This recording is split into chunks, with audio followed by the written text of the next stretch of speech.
Então tá, boa noite. Hoje é dia 20 de setembro, né? 20 de setembro de 23. Essa aqui é a revisão da nossa tarefa número 4, né? A penúltima tarefa antes da prova. Teremos mais uma tarefa antes da prova.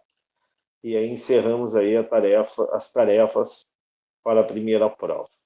Essa tarefa, né, é uma tarefa que se refere ao multiplicador da moeda bancária, né? Como é que ela se multiplica, né? E nós temos 3 exercícios aqui para fazer, né? Lembrando que a moeda bancária, né, é aquela moeda que a gente deposita em conta corrente, né, que a gente deixa o dinheiro em conta corrente, na nossa conta, no banco, no Bradesco, no Santander, no Banco do Brasil. Então, essa moeda, através do processo de empréstimo que os bancos fazem para tomadores de empréstimos, empresas, famílias e o próprio governo, né? Essa moeda gera um efeito multiplicador, gera um efeito de expansão através das suas diferentes etapas, das suas diferentes fases. Então, o primeiro exercício diz o seguinte, ó, um depósito de 100 mil reais, né? 100 mil ali, né? Isso, tem um errinho, tem um zero a mais, 100 mil.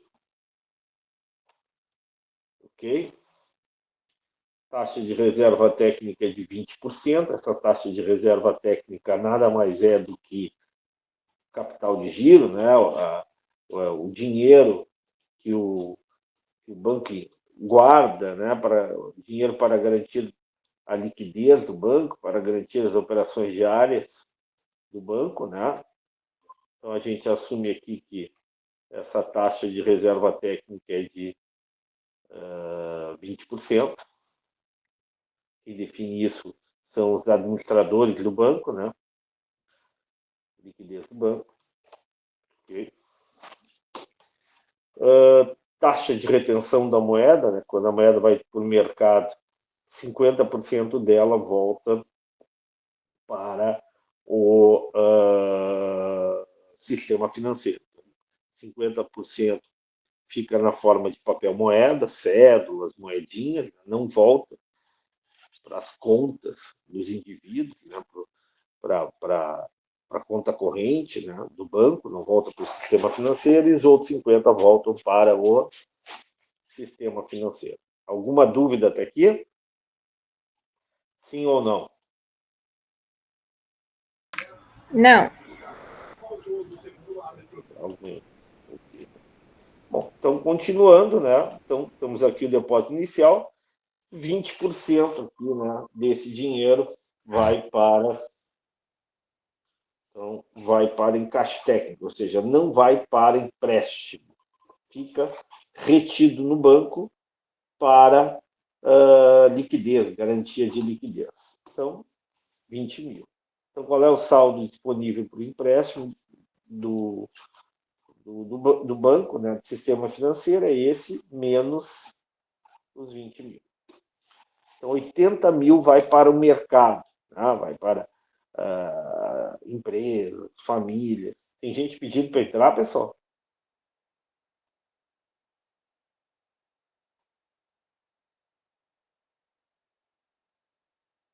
Acho que todo mundo que quis entrar entrou, né? Tem 6 pessoas.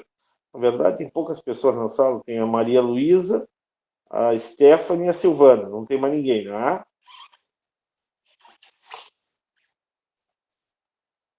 Ok.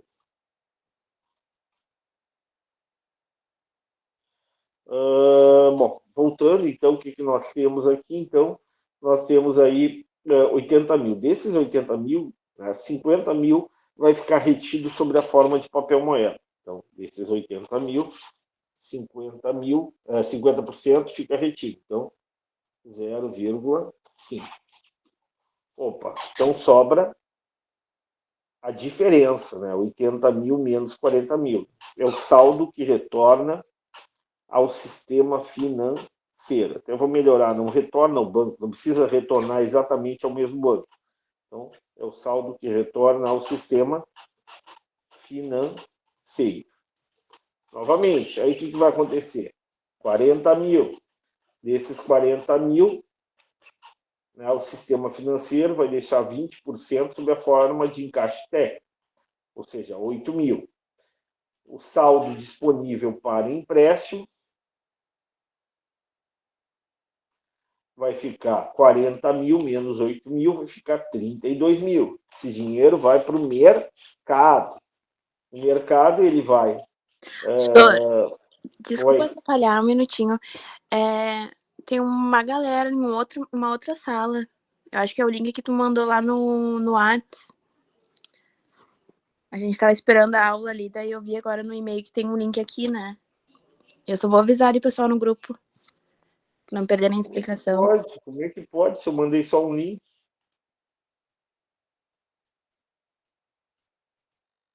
Então, para mim abriu duas salas também. Eu entrei numa que não tem nada, daí agora eu consegui entrar nessa. Tá, então avisa o pessoal lá, por favor. Tá? Mas eu abri só uma sala. Coisa esquisita. Eu tava aguardando, achei que não tinha começado a aula ainda, eu entrei na outra, agora eu vi que já tá rolando faz um tempinho. Não, tranquilo, avisa o pessoal aí que eu aguardo.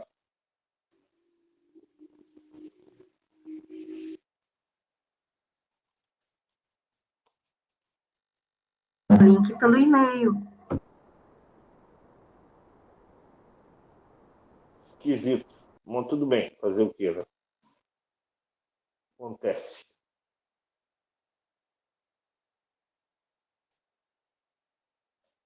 Ok, o pessoal tá entrando? Entrou 12 aqui na sala agora, já tem mais gente. Tá? Posso começar agora? Ou tem mais gente ainda para entrar?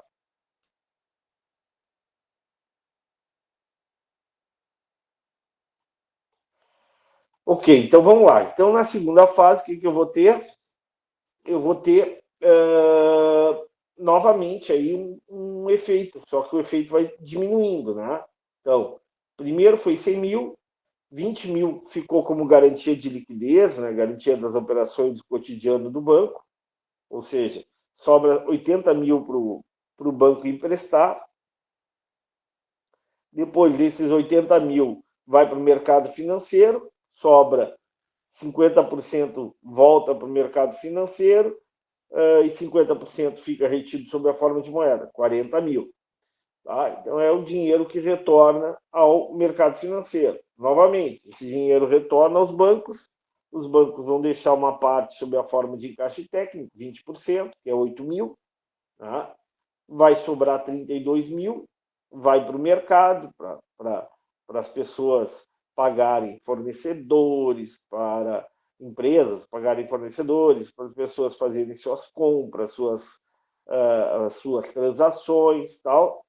E 50% desse dinheiro fica sob a forma de papel moeda, moedinha, cédula, ou seja, não retorna ao sistema financeiro.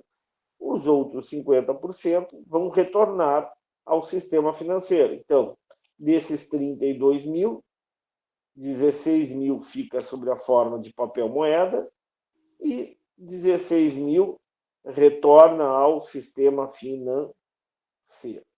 E assim vai indo. Vamos agora para a terceira fase.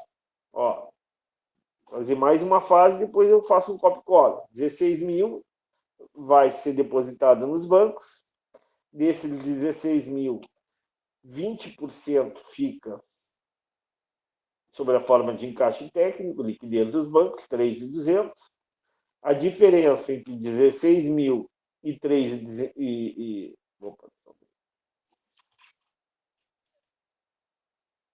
a diferença entre 16 mil e 3.200 vai dar 12.800, é que o banco vai empresta esse dinheiro, vai para o mercado, desse dinheiro, desses 2.800, 50 fica sob a forma de papel moeda, não volta ao sistema financeiro e retorna 6.400, né? Que é os outros 50 por 100.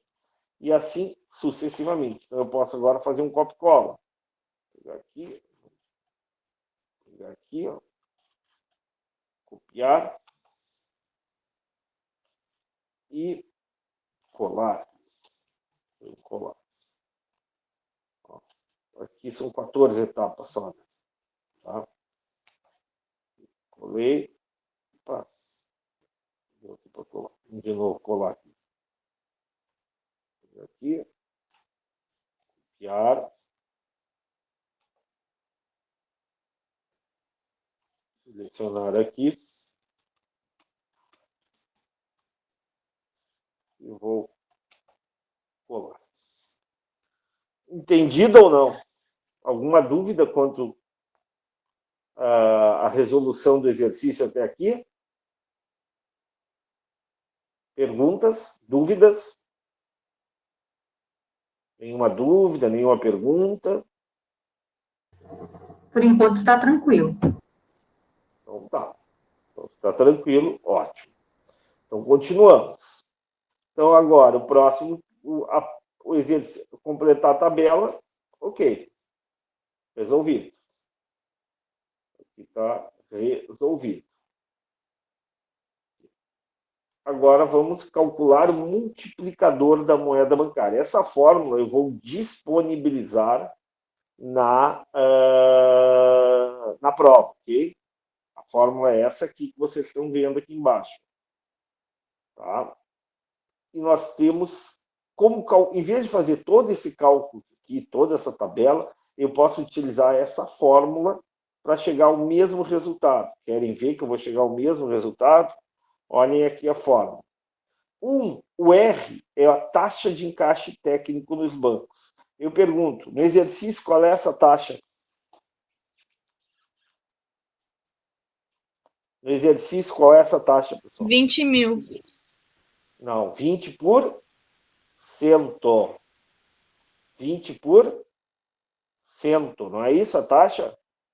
No exercício? Ah, tá. Eu pensei que já era o resultado da tabela.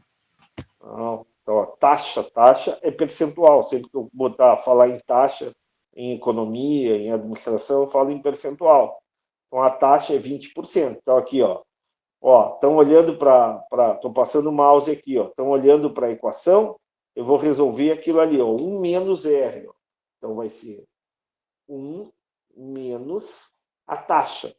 20% é igual a 0,2. Então, é 1 menos 0,2. Resolvi. Vou botar um igual aqui. Deu 0,8. Só que eu vou tirar aqui o cifrão, porque taxa não é dinheiro. Eu vou tirar o cifrão aqui. Vou botar um número normal. Para aí, número geral. E número, melhor aí, com 2 casas. Okay. Pronto, está aqui, está aqui a taxa. Esse aqui é aquilo que está, é 1 menos o R. Tá bem? Agora eu vou calcular aí 1 menos o C. O que é o C?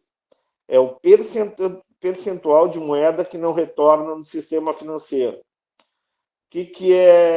Qual é o percentual de moeda que não retorna no sistema financeiro? O que diz o exercício? Seria 50%? 50%. 50%. Então fica 1 igual a 1 menos 0,5. Porque aqui é ponto. Ponto é americano que usa. Nós não usamos ponto. Nós usamos vírgula. Ok. 1 menos 0,5 é igual a 0,5. Isso aqui é nada mais do que 1 menos C. Tudo bem? Estão entendendo ou não?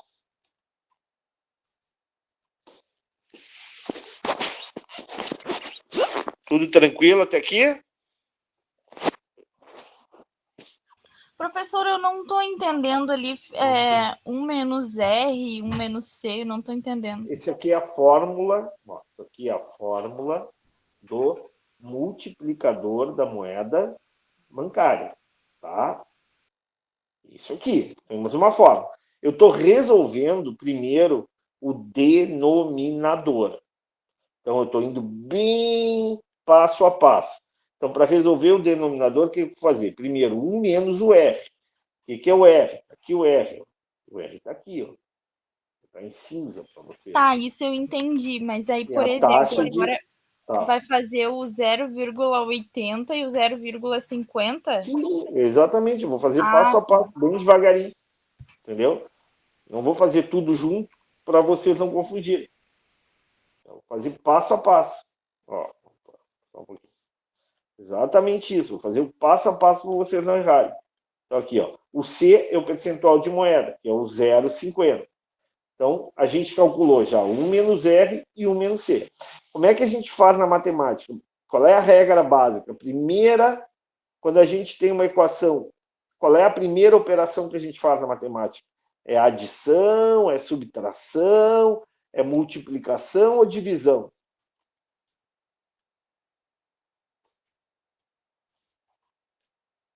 Isso não é economia, é matemática. Quando eu tenho uma equação, qual é a primeira operação que eu faço na equação sempre?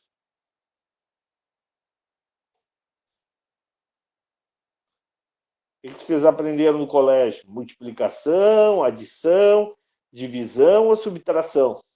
Podem. Bah, isso aí eu já não tô Isso é sabendo. colégio, isso aí eu aprendi na primeira série do. Já vou dizer. Ó, vou falar uma coisa para vocês. Eu aprendi isso na primeira série do primeiro grau. Nunca mais me esqueci. Eu tinha 6 anos de idade. A professora escreveu isso aqui no quadro. Nunca mais esqueci. Ó. Mudiaçu. Pessoal, grudem com 6 anos de idade. Tá? Eu digo, Mudiaçu, o que significa? Significa o seguinte, ó. Primeiro, sempre será a multiplicação. Depois, o segundo será a adição. Terceiro será, aliás, desculpa, segundo será a divisão. Ali o di, né? Mudi. Divisão. Terceira, a professora me disse, adição. E o quarto é a subtração. Primeira série do primeiro grau, eu aprendi isso. Bom, então vamos lá. Eu vou seguir o que a professora lá na década de 70 disse para mim, eu nunca mais esqueci na vida. Bom, vamos lá. Então é multiplicação. Então vamos lá. Professor, só Oi. mais uma dúvida aqui. Se o encaixe técnico era 20%, por que está 0,80? Porque eu estou resolvendo dentro do par. Primeira coisa, outra regra na matemática, eu sempre resolvo primeiro o que está dentro do parênteses. É outra regra matemática. A primeira coisa que eu vou fazer é resolver o que está dentro do parêntese. Então, 1 menos R é 0,8. 1 menos C é 0,5. Agora, a segunda parte, ó, ainda tem uma equação aqui embaixo no denominador. Eu vou aplicar a regra de ordem das operações. Então, a Professor, primeira coisa compartilhe sua tela, por favor. Oi, não estou compartilhando? Não. Perdi a conexão aqui, só um pouquinho. Desculpe. É que eu perdi a conexão. Desculpe, já estou conectando de novo. Só um pouquinho. Desculpe. Acontece. Acho que é um minuto. Conectando. Participar agora. Conectando. Já voltei. Vou compartilhar agora. Tá. Ok? Voltou a compartilhar? Já. Pronto. Tá. Então tá, pronto. Obrigado aí por ter avisado. Então, resolvendo aqui o denominador. Então, a primeira coisa que eu fiz foi resolver dentro do parênteses. Menos R, 0,80. 1 menos C, 0,50. Terceiro passo. Ó. Primeiro passo. Segundo passo. Terceiro passo. Vou aplicar a regra das operações. Então, o que eu vou calcular primeiro aqui no denominador? Vou calcular A multiplicação, a divisão, a adição ou a subtração? Multiplicação. Multiplicação, perfeito.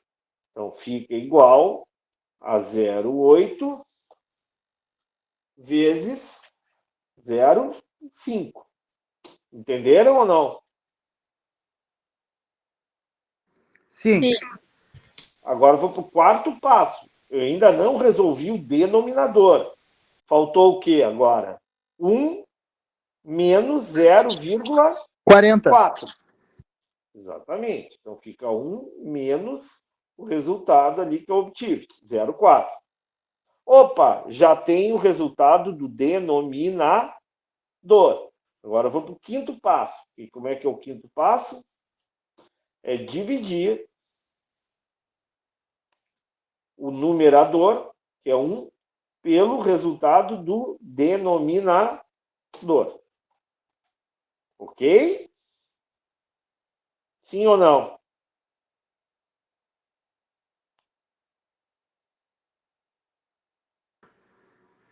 Quanto é que deu o resultado aqui, ó? Esse aqui é o multiplicador da moeda bancária. Ah, professor, o que significa esse resultado aqui, professor? Eu vou explicar para vocês o que significa esse resultado aqui. Ó, deu 1,66, deu uma periódica. Vocês sabem o que é uma periódica na matemática? É infinito. Tu nunca vai ter um resultado final. Tende ao infinito essa periódica. Se eu aumentar, vou estar sempre aumentando, ok? Então, tá lá. Eu tenho um monte de casas depois da vírgula. Então, o meu multiplicador da moeda bancária vai ser 1,66666, assim, não termina nunca mais. O último 7 aqui é porque arredondou, tá? Bom, e agora? Puxa, será que agora eu calculei certo? Eu tenho como verificar. Quanto é que deu o resultado aqui, ó?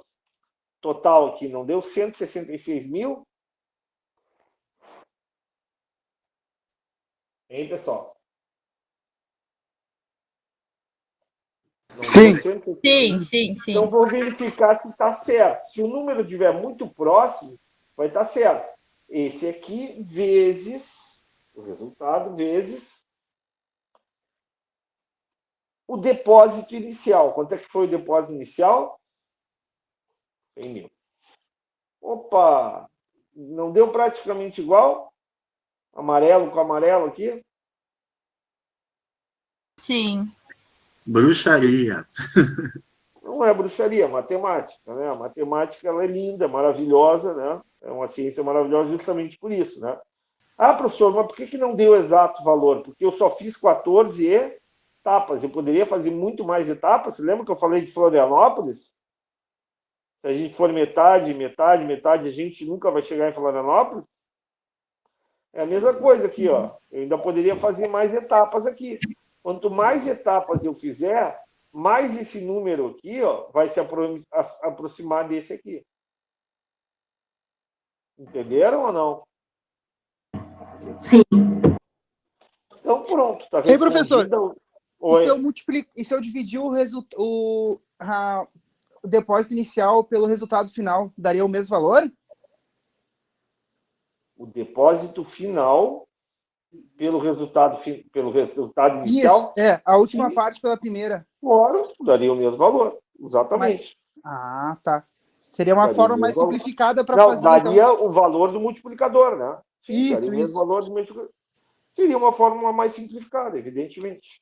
Só isso aí, então, a forma Só que que deu aí mais tu não uma teria prova, como uma prova verificar, real. né? Seria uma prova Só mais que ou aí menos uma tu, prova real. é que aí tu não vai teria como verificar. Porque esse cálculo aqui que tu obteve, né? Tu obteve dessa planilha aqui, né? Sim, Tu não sim, teria sim. como confirmar que está certo. Né? Se tu Aham. errasse aqui, tu faria a divisão por 100 mil, e se tu tivesse errado alguma coisinha aqui, tu teria um multiplicador errado. Eu pensei nisso também. Agora, né, pode fazer, não tem problema nenhum. Se der certo, tu vai ter o multiplicador da moeda bancária. O bom é sempre usar a forma multiplicadora, então. para confirmar se os resultados batem. Para confirmar se tu fez o cálculo certo. Mas pode fazer também. Se tu confia no taco, não tem problema. É que na prova talvez não. Eu penso que nós não vamos estar com o Excel aberto, né? Mas sempre, talvez seja um pouco mais difícil de multiplicar para fechar com o valor exato que nem o Excel dá para nós. Na prova nós vamos ver. Talvez a gente faça. Estou pensando aí na prova ainda se vou fazer no computador a prova, não.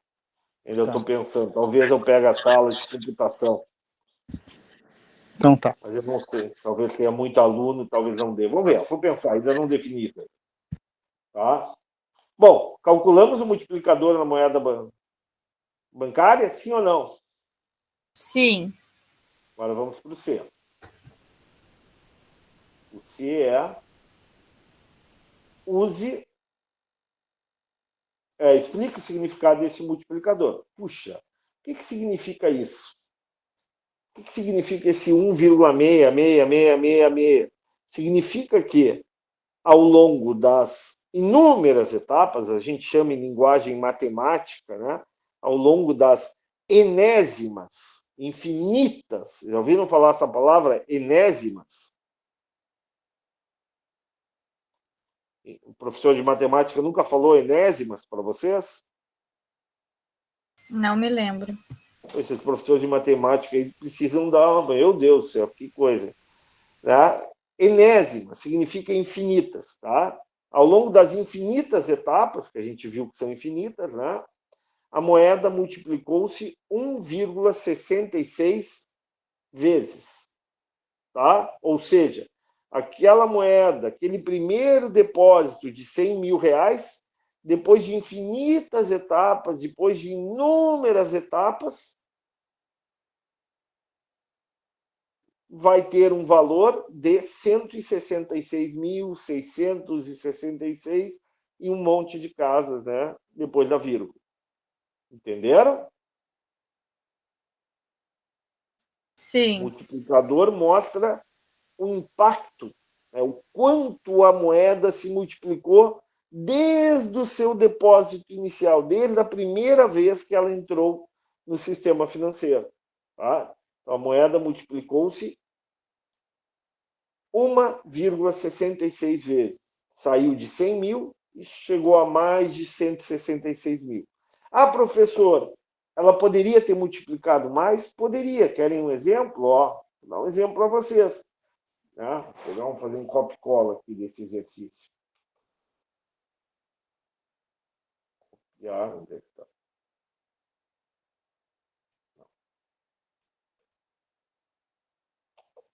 Opa. Só um pouquinho. Copiar, não. Mover ou copiar. Aqui. Mover para o final. Tá. Ok? Certo? Ó, fiz um copy-cola desse mesmo exercício. Só que eu vou mudar aqui. Ó. Vou mudar a taxa de reserva de 20 para 10. Tá? E vou mudar a taxa de retenção de moeda junto ao público de 50% para 30%. Então, vamos lá. Novamente, eu continuo com o depósito inicial de 100 mil. Então, aqui o encaixe técnico não vai ser 20, agora vai ser 10. O banco vai ficar com mais dinheiro ou menos dinheiro para liquidez? Menos. Exato. Menos. Então, aqui agora vai ser vezes 0,01. 0,1. Então, agora não vai sobrar 80 mil, vai sobrar 90 mil. Saldo disponível agora não é 80%, é 90%. Estão entendendo? Sim. O dinheiro vai para o mercado. Quanto que fica retido no mercado? Fica retido 30%. 30%, em vez de multiplicar por 0,5, eu vou multiplicar por 0,3. E vai sobrar 63 mil. Agora eu vou fazer um copy e cola aqui. Copiar.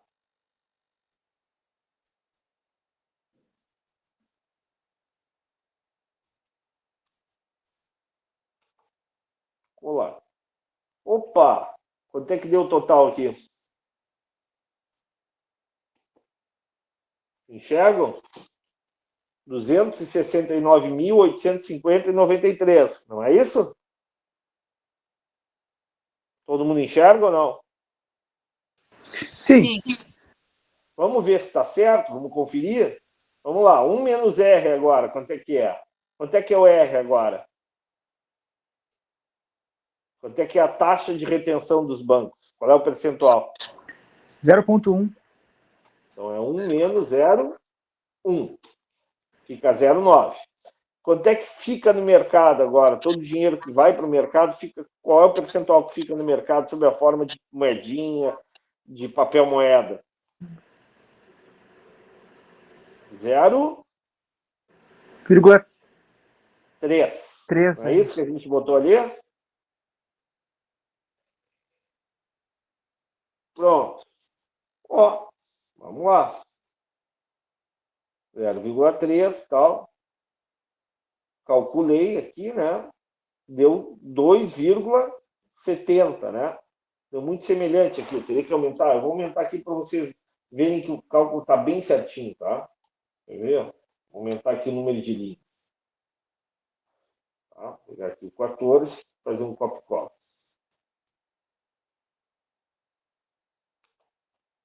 Copiar.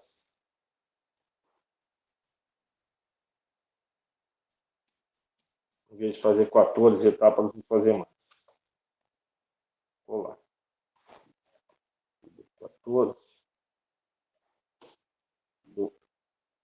12. 13, 14. Aqui.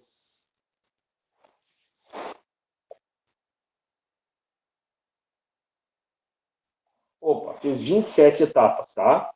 Fazer um autossoma aqui. Ó, fiz mais etapas, agora não deu um valor muito semelhante?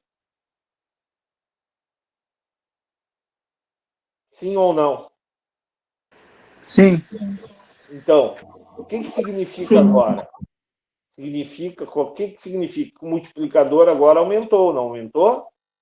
De 1,66666 do exercício anterior para 2,70, 27. Tá? Ou seja, daqueles 100 mil iniciais, a moeda multiplicou. É que agora ele ficou com menos no encaixe técnico, né? Aí deu mais. Encaixe, tu tem mais dinheiro disponível para emprestar. E mais do que isso, menos dinheiro ficou sob a forma de papel moeda. Mais dinheiro voltou para o sistema financeiro. Aí o efeito multiplicador é maior, é mais intenso. Então, dos 100 mil lá inicial, agora nós vamos ter lá no final, na enésima etapa, lá no infinito, na etapa enésima lá, nós vamos ter algo próximo de 270.269. Ou seja, se eu multiplicar 100 mil vezes 2,72, tal, vai dar um número muito parecido, 270.270,27. Ah, professor, por que não dá? Eu só estou fazendo 27 etapas. Se vocês brincarem no computador e fizerem 200, 300 etapas, vocês vão ver que o número se aproxima cada vez mais. Entenderam ou não? Sim. Então, se eu fizesse uma pergunta na prova. Mas olha só, professor, no caso, o valor da fórmula, tipo, é a última etapa? O resultado que dá na fórmula. É o que está em vermelho, né? O que está em vermelho. Eu fiz o primeiro passo. Não, sim, não. Passo. Não, a última etapa da tabela, mesmo tu falando que ela é infinita, tipo assim. Não é exato aqui, né? Deu exato ou não? Não, professor, não é isso que eu tô falando. Ai, deixa. Não, pode falar, tô aqui para te ajudar, Guria. Fala. Não, é que tipo assim, ó, a fórmula, ela dá um valor exato ali, né? Aí, no caso... Ah, tá, enfim, não vai agregar em nada isso que eu tô falando. Não, pode falar, Guria, não tem problema, não agrega, mas tu tá interessada, é isso que é importante. Mas por que dá esse valor exato da fórmula? Essa é a pergunta. Se ela é infinita, tipo assim... Tem que dar um número, é um cálculo tipo, de progressão. Isso aqui é um cálculo de derivada. Boa pergunta, excelente pergunta. Por que na fórmula dá exato e na tabela não dá? É isso? É isso, porque ela vai continuar, né? Porque a soma, tu vai poder Perfeito. fazer soma, tipo, 30 vezes. Porque essa fórmula é derivada, ela é obtida a partir de um conceito de variação infinitesimal, que é o conceito de derivada, que eu briguei para vocês aprenderem, mas o pessoal achou que não era necessário, o administrador, né, aprender, então acho que vocês não vão ter derivada, infelizmente, né? É um conceito muito importante, mas, né, o pessoal achou lá, o conselho, lá, a faculdade, lá os administradores, lá, na sua maioria, né, claro, acharam que não era relevante vocês aprenderem derivada, integral, né? Se vocês tivessem pelo menos uma noção disso, vocês entenderiam por que a fórmula, essa fórmula que está em cinza aqui, ela consegue captar as variações infinitesimais. Justamente isso. A pergunta é excelente, não tem nada de boba, não. Né? É instigante, né? Ou seja, puxa, por que é diferente? Por que na fórmula dá exato e na tabela não dá? Justamente por isso, né? Pelo conceito de derivada, pelo conceito de variação infinitesimal, né? Que a matemática explica, né? Que a variação Por exemplo, é se a o conceito gente. de limite. Aham. Essa fórmula, já vou te dar a palavra. Essa fórmula diz o seguinte: olha, no limite, no infinito, tende a zero o efeito multiplicador. É isso que a fórmula diz. No limite, no infinito, né, tende a zero. Aliás, tudo tende a zero, até o universo tende a zero, no limite, no infinito. Né? Só que o infinito é muito difícil de chegar. Mas tá, fala aí. Assim, ó, por exemplo, a gente já vai saber quantas vezes a moeda foi multiplicada se a gente fizer a tabela, né? Não, Não, aplicando a fórmula, tu vai saber já. Não, quantas etapas? Isso, porque assim, ó, Não, são infinitas etapas. o multiplicador da moeda bancária, ela é a soma de todas as vezes que a moeda foi multiplicada, né? Como são infinitas, é só a fórmula que vai te dar com exatidão. Observe que a fórmula sempre será maior que esse aqui, ó. Vou botar aqui, esse laranja, esse rosa aqui, sempre será maior que esse azul. A não ser que tu consiga fazer uma tabela infinita. Aí os dois vão se igualar. Entendeu? Sim.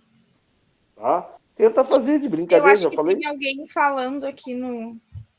Não sei, quer falar do microfone, fala. Ah, tá. É que. Tá ok? Eu não entendi o que o Felipe quis dizer ali, mas enfim. O que ele quer dizer, fala aí, bota aí no chat. No chat ele escreveu? É isso? Deixa eu ver o que ele disse no chat. É que eu não estou no chat porque eu não consigo, porque daí eu tenho que fechar tá, professor. Eles estão conversando aqui sobre a prova no computador. Eu acho que não é com a gente. Tá bom, isso aí depois a gente vê. Agora da prova, isso aí tem tempo aí, tá? Tá ok?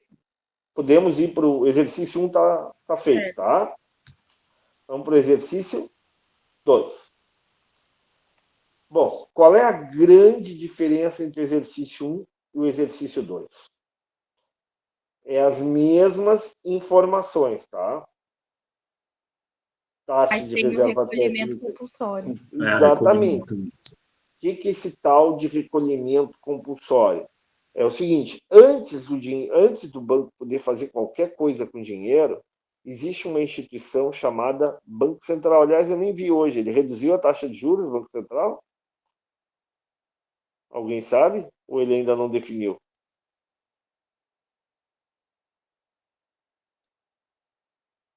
Bom, ninguém sabe.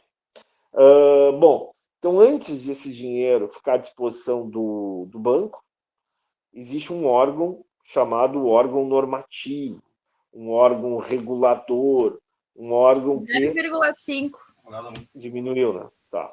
O órgão normativo, o órgão regulador, um órgão controlador, um órgão que organiza todo o sistema financeiro nacional. Puxa. E ele diz o seguinte: não, eu vou diminuir o efeito multiplicador da moeda.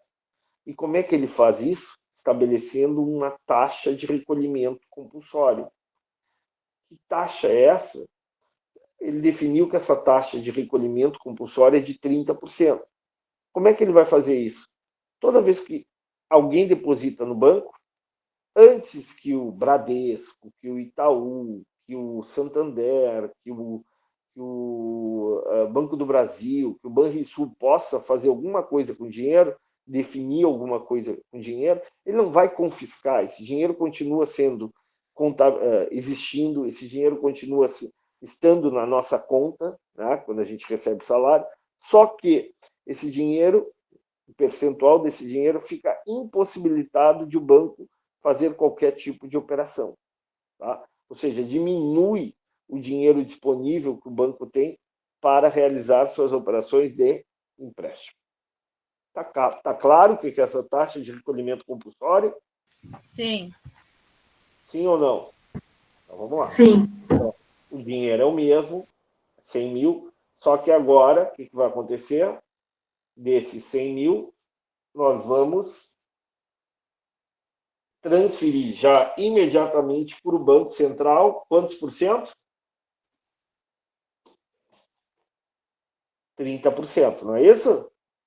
30%. Ou seja, quanto é que fica disponível para o banco? Fica os 100 mil menos os 30. Agora, volta tudo igual ao que era antes. Só essas duas colunas iniciais é que mudam. A partir de agora é a mesma coisa do primeiro exercício. Qual é a taxa de encaixe técnico? É 10%, não é isso? É 20%. Ai, desculpe, 20%. Então, 20%.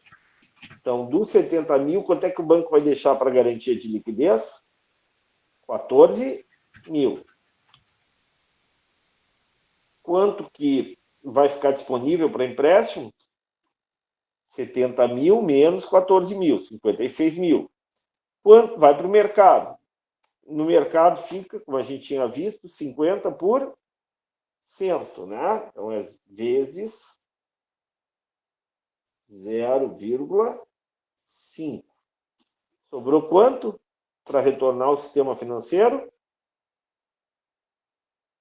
56 mil menos 28. Agora, novamente, vamos ter na segunda etapa, na segunda fase, 28 mil. Se repete o processo.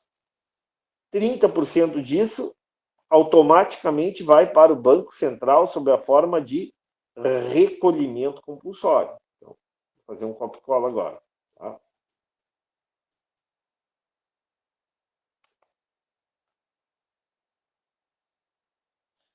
Quanto é que é 30% de 28 mil? É 8.400. Quanto é que fica disponível para o sistema financeiro, para os bancos? Fica 28 mil menos 8.400. Fica 19.600. 10% fica sob a forma de encaixe técnico. Então, desses 19.600, 3.920 fica sob a forma de encaixe técnico. Aí o que vai acontecer?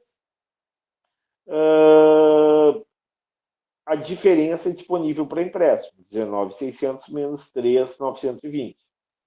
Agora, esse dinheiro é emprestado, uma parte fica retido na forma de papel moeda e outra forma retorna. E novamente se repete o processo. E assim a gente vai indo. Tá? Vou copiar aqui, fazer um copia e cola.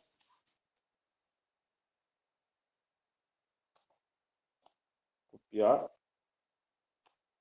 Colar.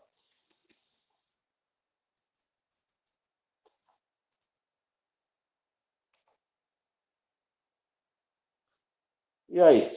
Quanto é que deu o efeito multiplicador? Era 100 mil inicial, né? Quanto é que deu aqui? 138. Ô, professor. O efeito multiplicador foi maior ou menor em relação ao exercício 1? Menor. Bem menor. Por quê? Por causa da taxa de compulsório. Recolhimento compulsório. E aí eu pergunto para vocês, quanto maior essa taxa de recolhimento compulsório, Maior ou menor é o efeito multiplicador da moeda bancária? Menor o multiplicador. Tá, pá, tudo bem. Perfeito, corretíssimo. E Professor, o lucro, então, foi de 38 mil? Não, lucro é outra coisa. Lucro, tá. lucro é a diferença entre que o banco emprestou 100 mil, tá? Uhum. Ok? O banco emprestou 100 mil a um juro de 10%. Tá? E pagou 100 mil a um juro de 5%. Qual é o lucro do banco? Se ele prestou a 10%, quanto é que ele ganhou de juros? De 100 mil? 10 mil. Se ele emprestou, né? Se ele pegou emprestado, por exemplo, o dinheiro que a gente deposita na poupança, o dinheiro que a gente deposita em CDB, renda fixa, e ele paga, né? Pagou 5%. Quanto é que ele pagou de juros? 5% de 100 mil. Quanto é que é 5% de 100 mil? Se 10% de 100 mil é 10 mil, 5% de 100 mil é quanto? 5 mil! Ah, é 5? 5 mil. Então, qual é o lucro do banco? É a diferença entre os 10 mil e 5 mil. Então, o banco vai ter nessa operação... A pergunta que eu tava fazendo é por que sempre vai dar, tipo, a mais o total do efeito multiplicador. No caso, o efeito multiplicador de 100 mil deu 138? Porque justamente a gente está mostrando a moeda se multiplicar. Então, desses 100 mil, ela conseguiu se multiplicar dando um várias valor de vezes. 38 a mais. Exatamente. A moeda, não é juros isso. Tá, mas aí tem uma lógica, aí que eu disse para vocês em aula. Quanto mais dinheiro o banco tem para emprestar, mais ele vai ganhar dinheiro ou não?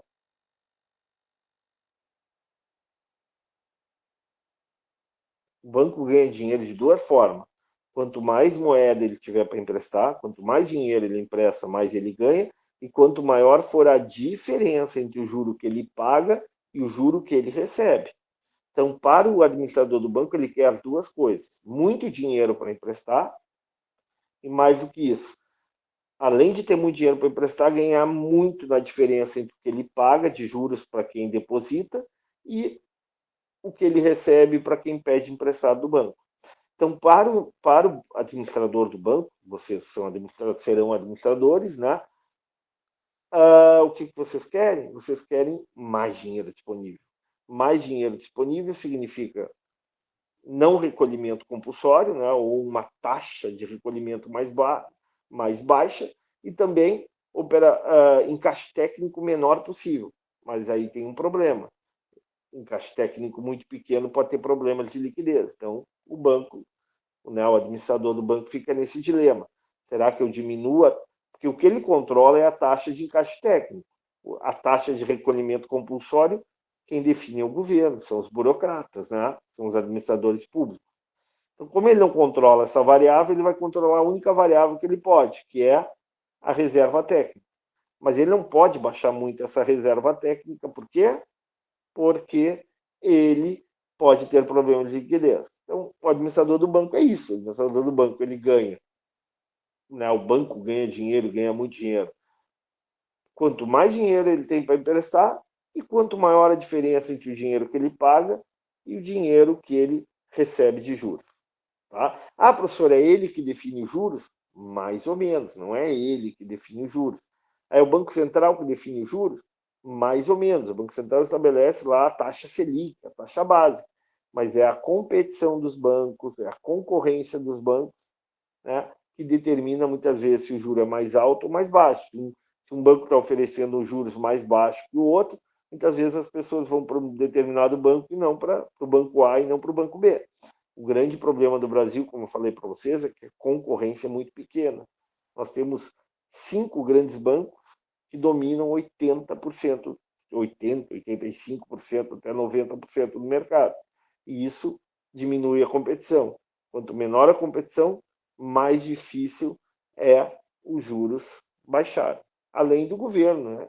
Também estabelece a chamada taxa básica de juros, que é uma taxa definida justamente através da taxa Selic, né? A taxa referencial, essa sim definida pelo governo. Muita coisa na cabeça de vocês?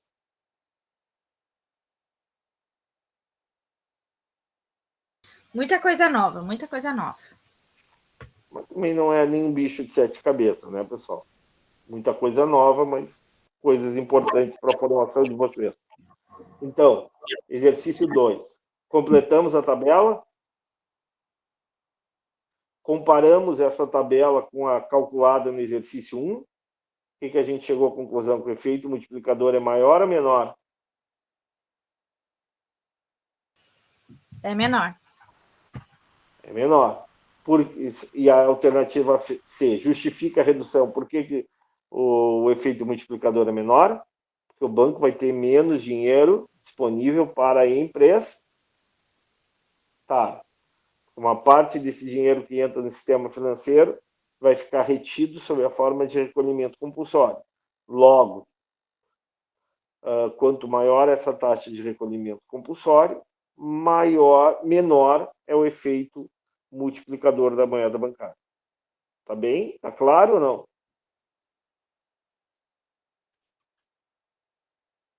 Alguma pergunta, algum questionamento?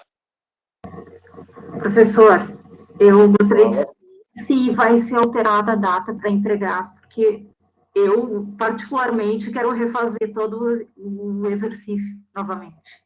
Podemos alterar, sem problema nenhum. Obrigada. Podemos alterar, sim. Eu vou dar mais um dia para vocês. Tá? Certo, obrigada. Nada, tranquilo. É esse aí, sem problema. Você não vai mudar a vida, minha vida, e não vai mudar a vida de vocês. O importante aqui não é... Opa, o que eu fiz aqui? Tá, tudo bem. O importante aqui não é um dia a mais, um dia a menos. O importante é que vocês aprendam. Tá bem? Certo, obrigada. Hoje até às 23h59, não é isso? Isso. Tá. Então, tudo bem, eu dou mais um dia, sem problema, tá? Ok?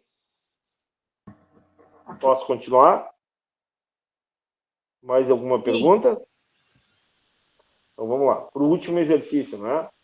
Exercício 3. Vamos lá. Esse aqui é o melhor deles. Se vocês responderem esse, eu dou mais 2 dias, não dou mais um dia. Se vocês responderem, eu dou mais 2 dias, não dou mais um dia. Vamos lá. A primeira pergunta. Vamos lá. Primeira pergunta. Essa eu já respondi, mas vamos lá. Quem é que me responde essa? Eu botei uma coisa, mas foi diferente do que tu botou, prof. Uhum. Eu coloquei que o Banco Central institui a taxa de recolhimento compulsório como forma de impedir a inflação monetária. Não deixa de estar certo, né? Porque quanto menos oferta, que a gente fala, né? Lembra que eu botei ali no cara falando o negócio da moeda, do dólar? Que eu botei, né? Botei um vídeo, short, né? Um shortzinho, né? Tipo um short do YouTube, né? É justamente isso também, né? Quanto menos moeda tem na economia, mais fácil é controlar a inflação. Né? Você lembra que eu falei de helicóptero na primeira aula? Como bom seria o mundo, né? Seria fácil as coisas se o governo chegasse de helicóptero nas favelas, nos bairros pobres, né? Das grandes cidades e jogasse dinheiro. Tudo estaria resolvido, não teria mais pobres, não teria mais fome, não teria mais miséria. Mas não é assim a realidade, né? Não adianta aumentar a oferta de moeda, não adianta aumentar a quantidade de moeda se não aumenta a produção, né? Não aumenta a produção. Então, se aumentar a oferta de moeda sem aumento da produção de bens e serviços, o efeito inevitável é o aumento da inflação. Mas a pergunta aqui é o seguinte: qual o efeito do aumento da taxa de recolhimento compulsório sobre a oferta de moeda, sobre a quantidade de moeda. A gente viu que quanto maior a taxa de recolhimento compulsório, maior ou menor o efeito multiplicador da moeda bancária. Menor. Menos dinheiro para emprestar. Menos dinheiro tem para emprestar, menos dinheiro se multiplica, então menor é a oferta de moeda. Lembrando sempre, o que é moeda? Moeda é aquilo que a gente tem no bolso, que é papelzinho moeda, as moedinhas, mais o dinheiro que a gente tem em conta corrente. Vai mudar isso? Vai mudar. Tá? A moeda vai ser aquilo que a gente tem em conta corrente, mais a chamada moeda digital. Né? O papel moeda que a gente tem no bolso, as moedinhas, essas vão deixar de existir. Entendido? Ficou claro? Sim, entendido. Vamos ao próximo. Sim. Lê para mim, Melissa. Lê a B para mim. Tá, peraí. A B é o que aconteceria com a oferta de moeda se o público diminuísse a retenção do dinheiro na forma de papel moeda. Eu coloquei... Vamos lá, olha aqui. Se o público diminuísse a retenção, tá? O que a gente viu aqui? Quanto é que era a retenção nesse exercício 1? Qual era o percentual que as pessoas retinham e ficavam? 20? Sobre a forma? 50%. Ah, não, 50%, 50%.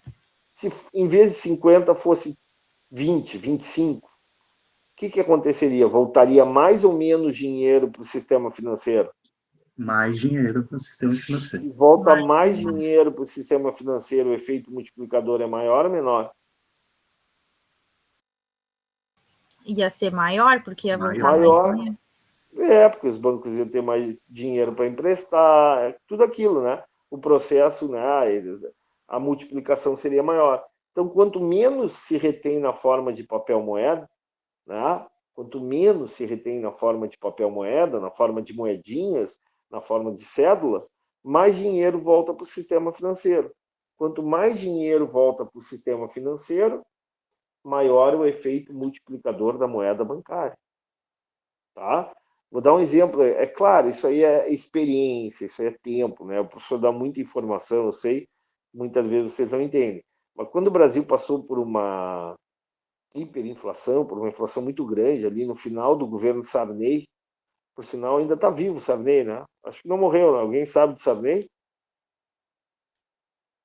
Sabem que o Sarney foi presidente da República? Sim ou não? É um Matusalém. Lá em... Eu tô sabendo, mas não sei se ele morreu.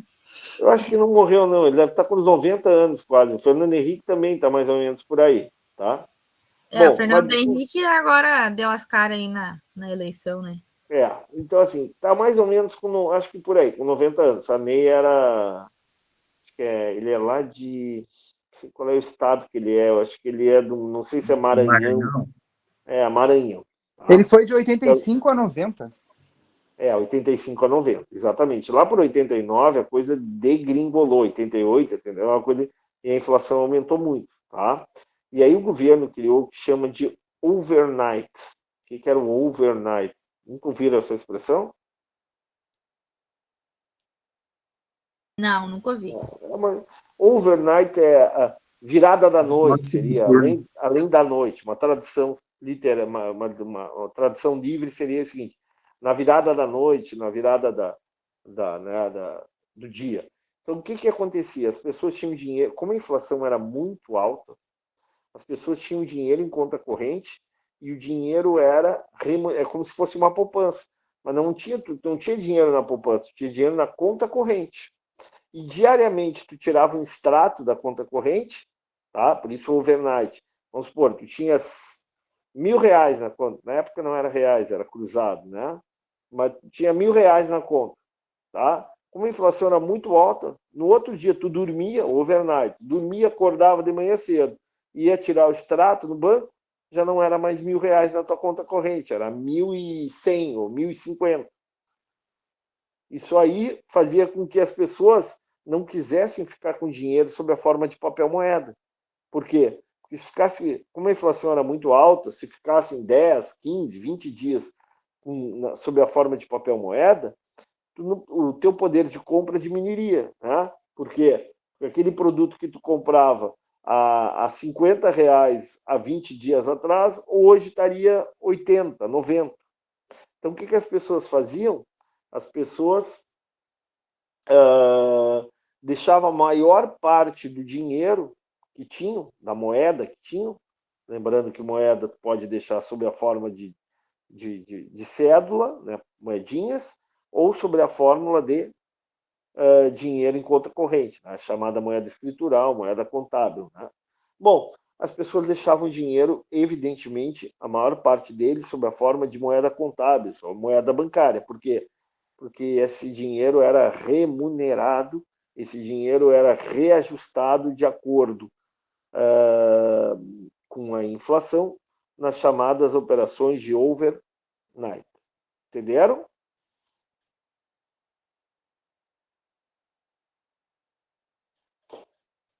Sim ou não? Sim. Tá, vamos à próxima. Quer que eu leia? Pode ler. Quais as vantagens e desvantagens dos bancos reduzirem ou aumentarem a taxa de reserva técnica? E aí? Também já falei bastante. Qual é a vantagem do banco reduzir a taxa de encaixe técnico, a taxa de dinheiro que ele não empresta? Quer que eu responda? Pode responder. Vai sobrar mais dinheiro para o banco? Emprestar. Melhor para o banco, em tese, né? Porque a desvantagem quanto mais dinheiro para emprestar, mais ele vai ganhar dinheiro, mais maior o lucro dele. Essa é a vantagem. E a desvantagem é que se eles não deixam margem de encaixe técnico, o banco pode ficar sem rotação administrativa, o que poderia levar o banco a ter que pedir dinheiro emprestado ao Banco Central e ser obrigado a reter o recolhimento compulsório, além de pagar juros para o banco. Exatamente. O grande problema, assim, quando tu tem olho muito grande, né? Quando a pessoa tem olho muito grande, né? O que vai acontecer com o banco, né? Nesse caso? Eu não quero deixar nenhuma taxa de reserva técnica, nenhum encaixe técnico, ou quero deixar muito pouco encaixe técnico. Puxa, será que isso é legal? Por um lado é legal, porque eu vou ter mais dinheiro para emprestar, vou ganhar mais dinheiro, mas por outro lado, né? Eu vou ter problemas de liquidez, eu vou ter os meus clientes vão ficar insatisfeitos, porque vão querer sacar dinheiro, vão querer realizar suas operações e muitas vezes eu vou ter dificuldade de caixa, né? Vou ter dificuldade para pagar esses compromissos e poderei tomar sanções do Banco Central, de repente até punições do Banco Central, ou ainda, né? Além das punições, além das sanções, eu terei que ir lá no Banco Central, bater no Banco Central e pedir dinheiro emprestado, ou para ele ou para outros bancos, para que eu tenha liquidez. Quando eu peço dinheiro emprestado para o Banco Central, através das operações de redesconto, ou para outros bancos, eu vou ter que pagar juros. E pagar juros sempre é uma coisa ruim, porque diminui o lucro do banco. Entenderam ou não?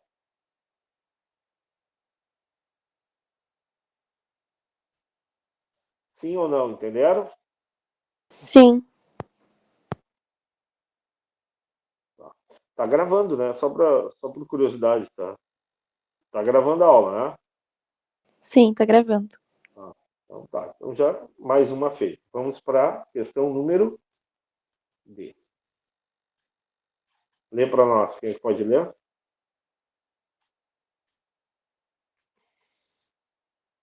Quer que eu leia? Pode ler.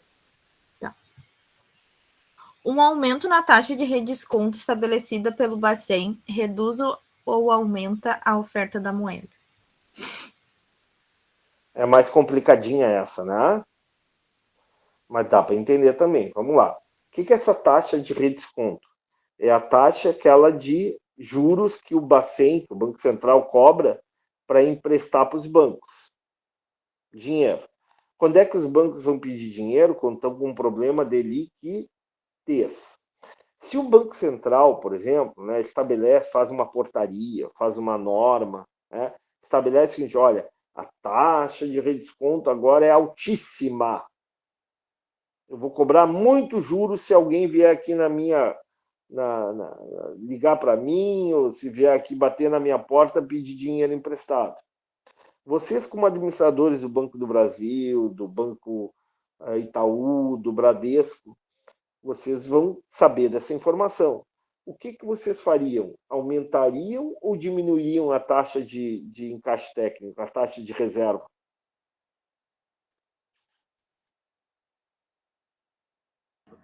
Aumentaria.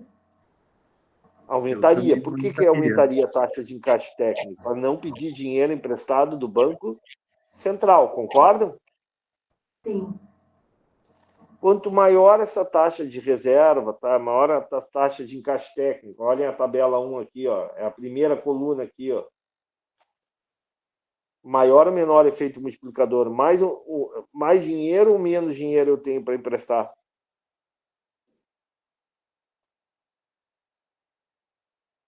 Se eu aumento essa taxa de encaixe técnico. Eu vou ter mais dinheiro ou menos dinheiro para emprestar?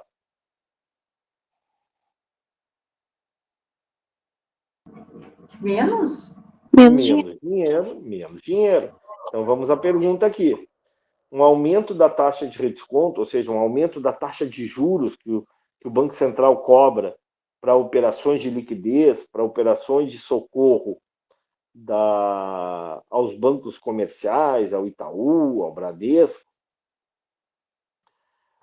maior ou menor será o efeito multiplicador?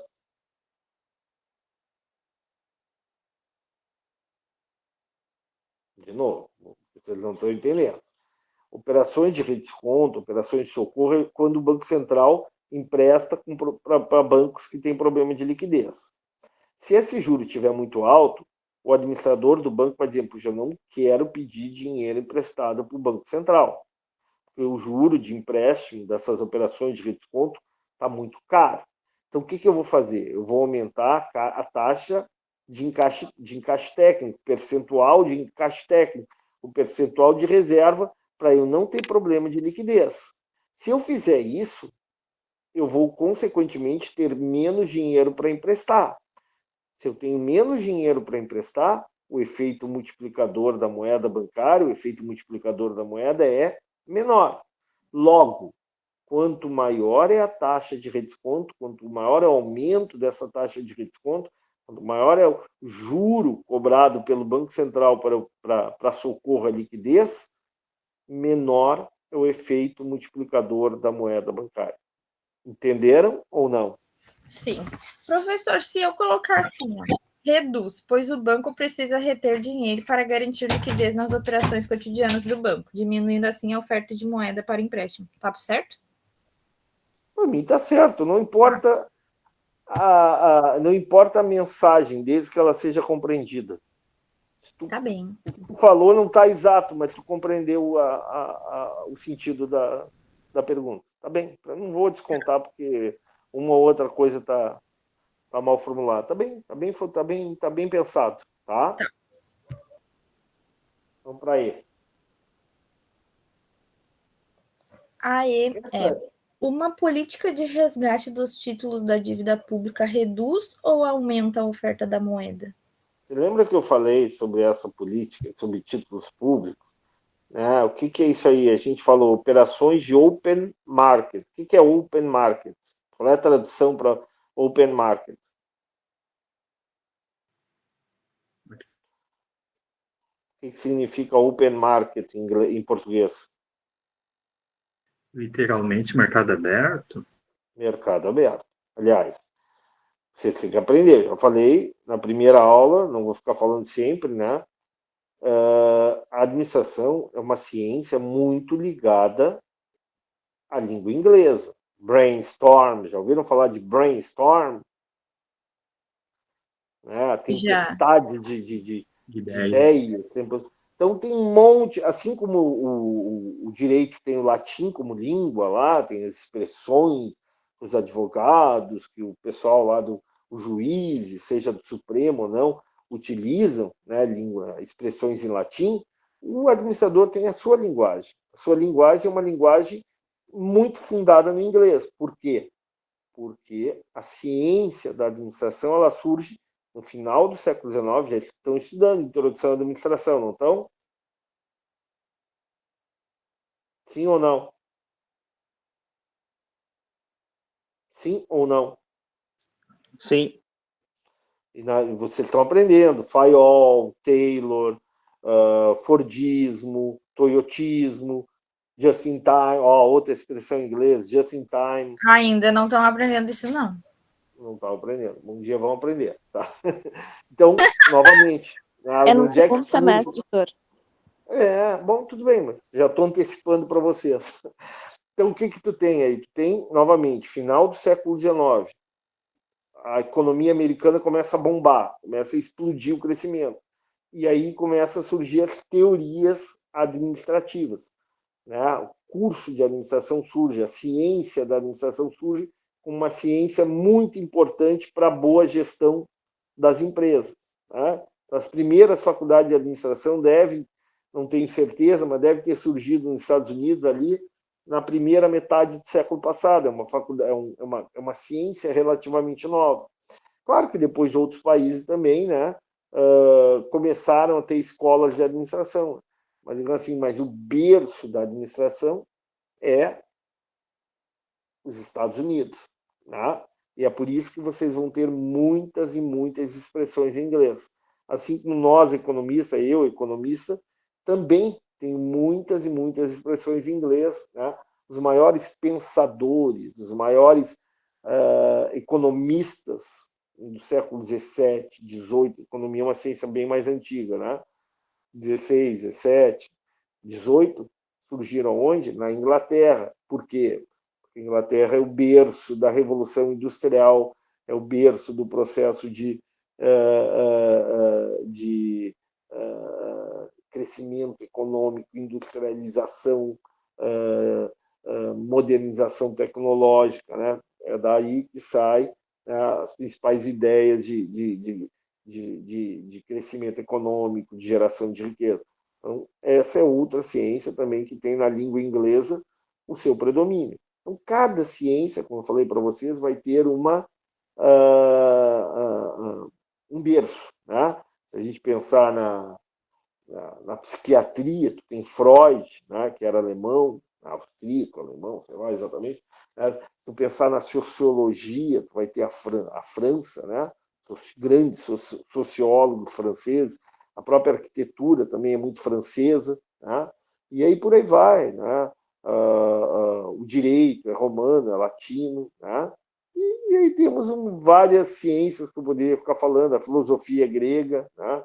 E outras áreas. Claro que a filosofia é só grega? Claro que não, né? Tem outros filósofos que não são gregos, mas o berço, né, surgiu na Grécia, Sócrates, Platão, Aristóteles, todos esses aí que a gente estudou no colégio. Tá bem? Então vamos lá. Tudo isso para falar de open market, que é uma operação de títulos públicos. O que é esses títulos públicos? Título público é aquele dinheiro que o governo... Não é dinheiro, é um papel que o governo emite. O que diz o papel? O papel diz o seguinte: olha, estou emitindo moeda. Estou emitindo papel. Em troca, eu quero dinheiro. Tá? Eu emito moeda. Tá? Desculpe, eu produzo papel, eu produzo títulos. Tá? Em troca, eu recebo dinheiro. Ah, mas por que eu vou dar dinheiro para o governo e ele vai me dar papel? Porque ele vai me pagar os juros. Talvez se eu tenho aqui, ó, olha aqui, ó, vou mostrar para vocês. Ó. Esse eu acho aqui, Tesouro Direto. Deixa eu ver aqui. Minha internet está muito aí. Opa, vamos ver aqui. Vamos ver, título.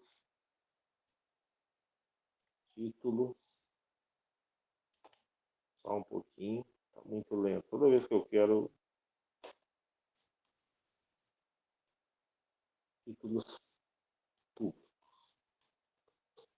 do Brasil. Tá? Vamos ver aqui. Estou botando imagem. Tá? se eu acho aqui uma imagem. Eu não estou conseguindo ver nada. Calma, não estou conseguindo abrir ainda. Devagar, com a dor do Santa de Barro. Vamos lá, estou aqui. Agora estou abrindo aqui. Tá, abri aqui. Agora eu vou compartilhar com vocês.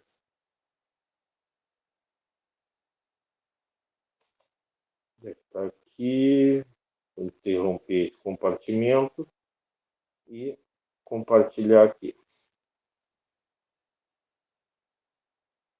Aqui.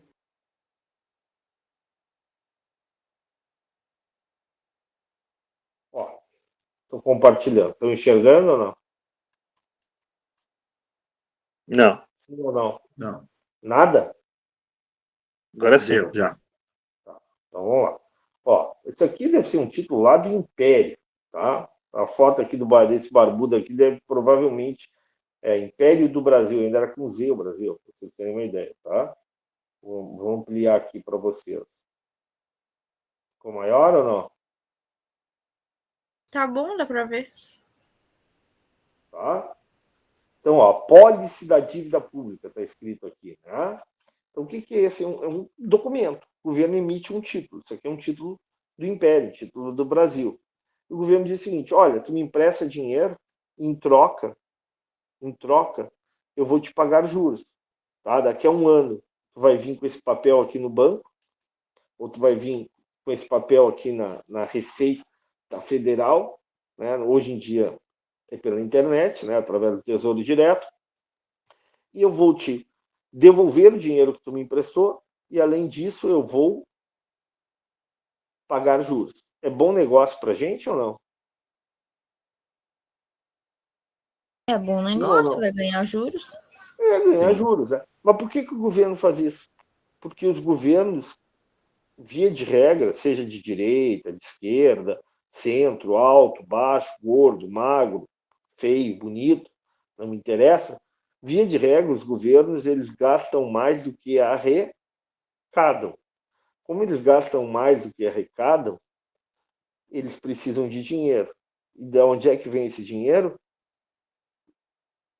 Da sociedade, das famílias, das empresas, né? Que tem dinheiro sobrando, que tem excedente, e diz, puxa, o que eu vou fazer com esse dinheiro?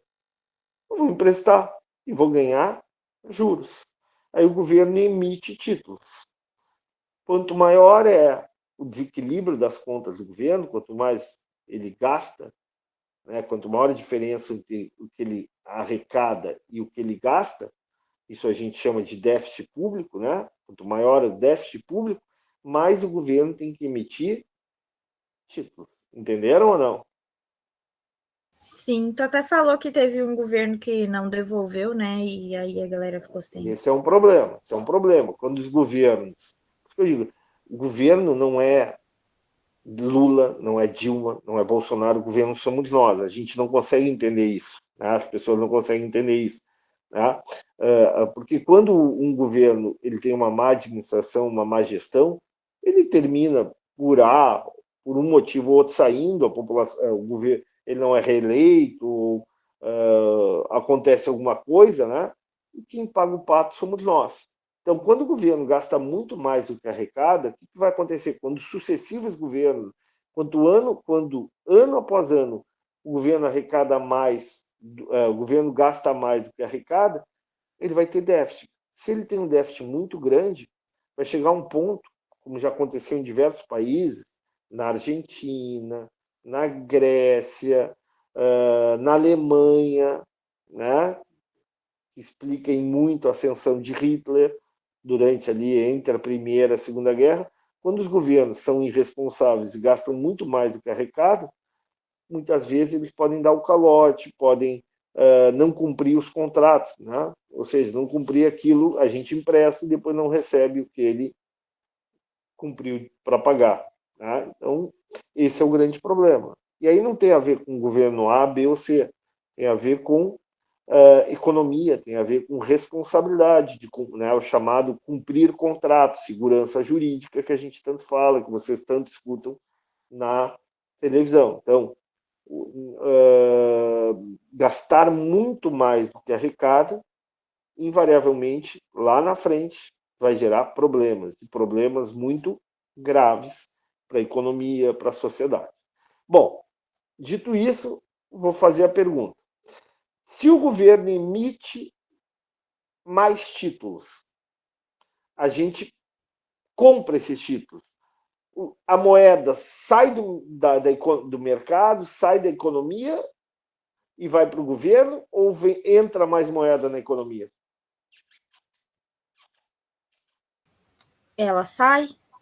Sai, né? Porque vai para as contas do governo, vai lá para o governo saldar os seus compromissos, saldar suas dívidas.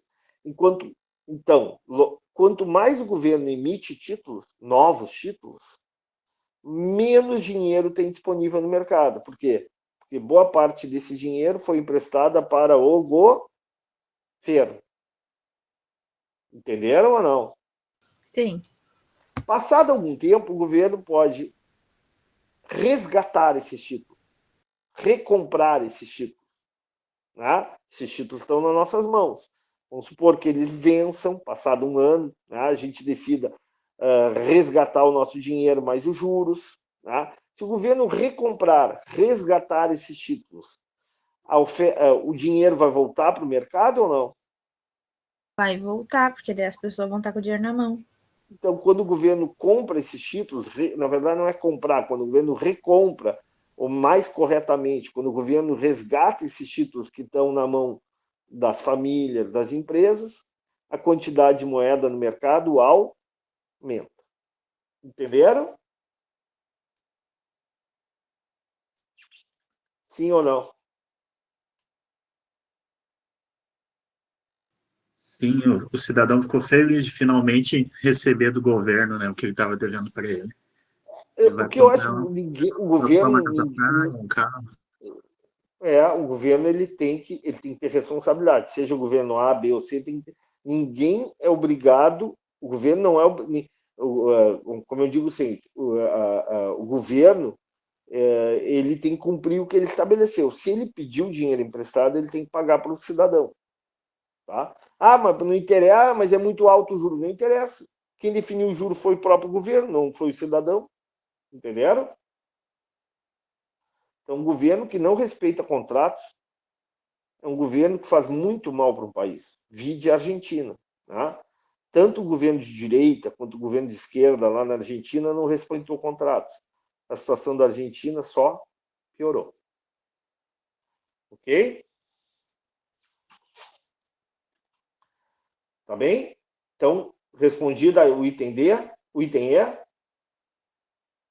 Professor, quando o possuidor desses títulos é externo, daí não há um aumento desse, Não, vale a mesma regra. Esse cara vale a mesma regra. Acontece muito. Isso aí é importante. Foi boa pergunta, né? Acontece muito disso. Boa parte dos compradores desses títulos não são brasileiros, são estrangeiros. Claro, obedecendo a regra do Brasil, obedecendo as normas, a tributação, o limite, tudo tem regras, né, pessoal? O cara não pode chegar aqui e fazer o que ele quiser. Né? O Brasil é um país soberano, o Brasil é um país que tem regras, que tem uma carga tributária, né? Mas esse agente internacional, esses grandes bancos internacionais, grandes investidores internacionais, tem a JP Morgan, tem um monte de grandes empresas, grandes operadoras financeiras que compram títulos de diversos países, entre eles o título brasileiro. Não tem problema nenhum, desde que obedeça às regras, que pague os tributos, né? Então, novamente, nós temos nessa situação, quando eles compram esses títulos, né, eles transformam aqueles dólares que eles vão trazer para o Brasil em reais. Aumenta a oferta de moeda, aumenta a oferta de reais. Aliás, não aumenta só a oferta de reais, aumenta também a oferta de dólares. Tá? Mas essa é outra questão, a gente está falando de reais aqui agora. Por outro lado, quando esses bancos internacionais, quando essas grandes agências internacionais resgatam esse dinheiro, eles tiram esse dinheiro da economia brasileira, né? E transformam esse dinheiro para levar lá para fora de novo em dólares. Ok?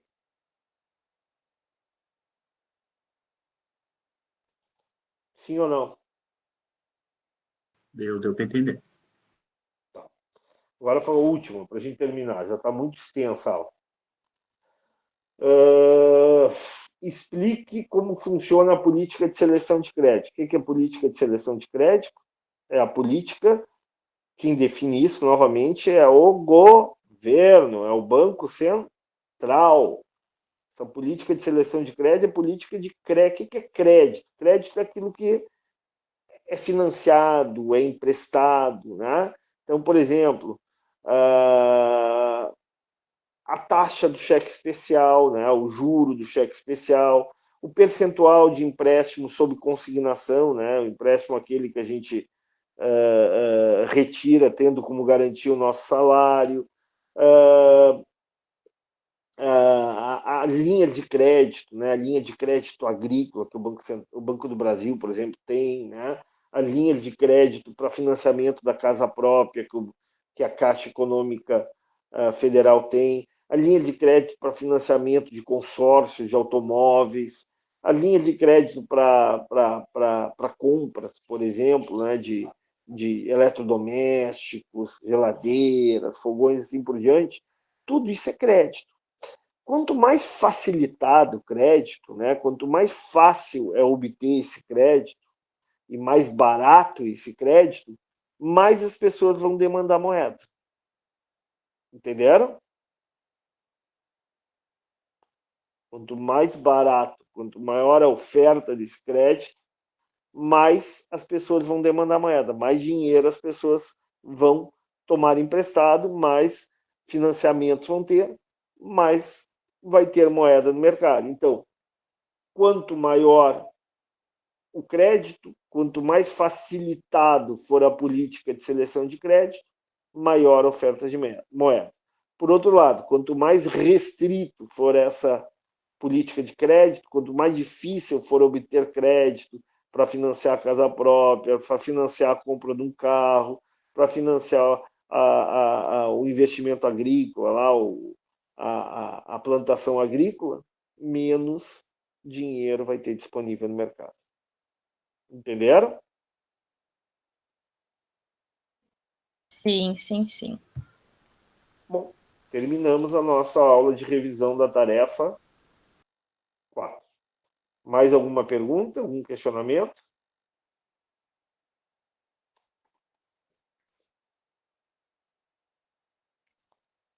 Sim ou não?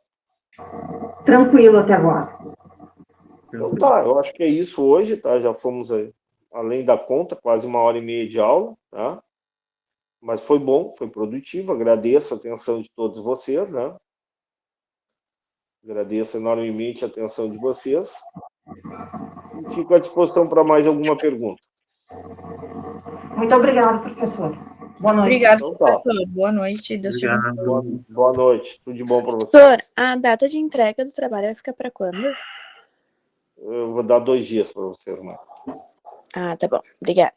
Boa noite. Boa noite, obrigado. Boa noite, prof.